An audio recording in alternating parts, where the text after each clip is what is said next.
Welcome back, students. In this episode, we're going to talk about T12D and question number 24, and maybe a couple more questions. Question number 24, it says an investor puts $2,500 in a life insurance policy that pays 8.5 in simple annual interest. This is our interest is equal to principal times the rate times the time. If there's no additional investment made into the policy, how much accumulative interest should the investor expect at the end of 10 years? So this is our T. So T is equal to 10. Our principal is equal to 2,500. And our rate in decimal is going to be 0.085. So we're quite simply going to put it into our equation. I is equal to 2,500 times 0.085 times 10. And then it tells me that the interest is equal to $2,125, which is our answer choice G. It's really quite that simple. Next question, 25. Okay. So snacks at county fair are sold in containers shaped like a cone or a cylinder. The dimensions of each container are shown. All right, so we have cone on the left and cylinder on the right. And we have our radius and we have our of both figures, and we have our height. Then it asks me what statement is true about the volumes of the cone and the cylinder are true. And then it talks about the cylinders being greater than the volume, or so on and so on. So my volume for a cone is 1/3 BH, and my volume for a cylinder is BH, the B representing the area. So that's going to be, for the cylinder, that's going to be pi r. R is 3, so that's going to be 9. Times, or 3 squared, r squared, so 3 squared is going to give us 9, times our height, which is 8. And that's going to give me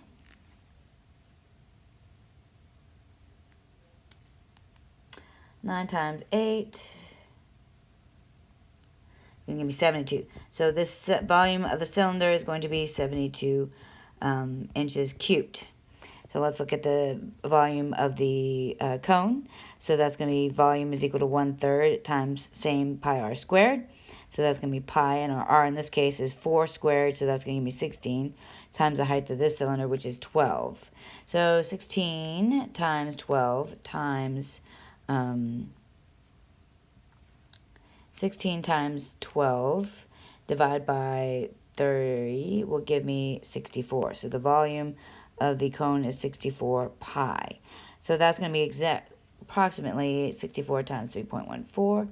Going to give me 290, 200, not 20, 200.96.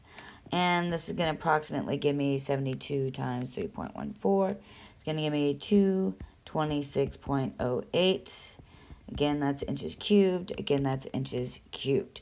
Okay, so it says the volume of the cylinder is about 377 cubic inches. That's definitely not our answer choice. And B says the volume of the cylinder, definitely nope. All of these say that the cylinder is higher than the volume, greater than the volume of the, well, okay. Of the remaining choices, D, it says that the cylinder is 25 cubic inches less than the volume of the cone. That's false. So our answer choice, of course, has to be C.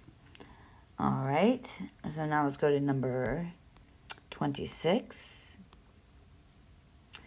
Okay. Which situation could be represented by this equation that we're given? A boy ran at a constant rate of 7 miles per hour, so 7x. Candace ran at a constant rate of 10 miles an hour in a race and started 1 mile in front of the starting point. So that would have been 10x plus 1. So that one won't work.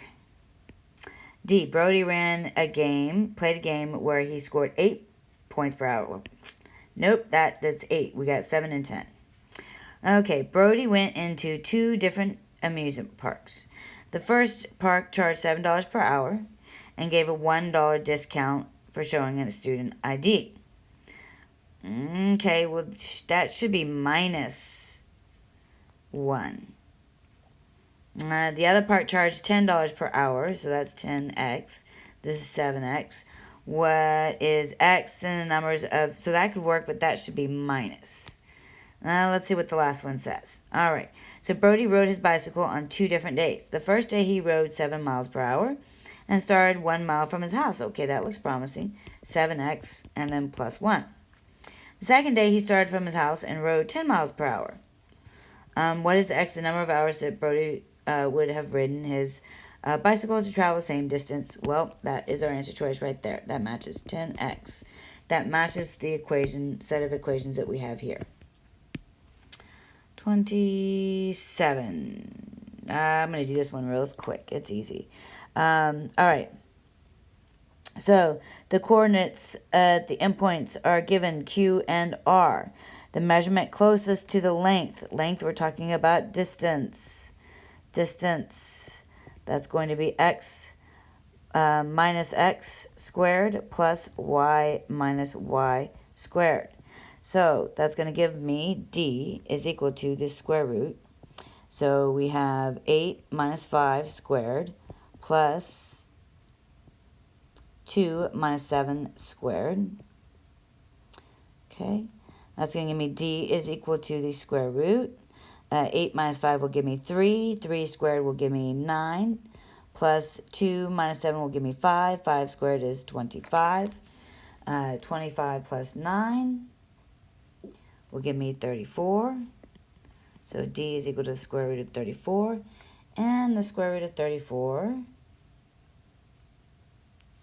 will give me d is equal to 5.83. And so that is our answer choice, A, 5.8. All right, I will go over the next videos in the next video. Go over the next problems in the next video.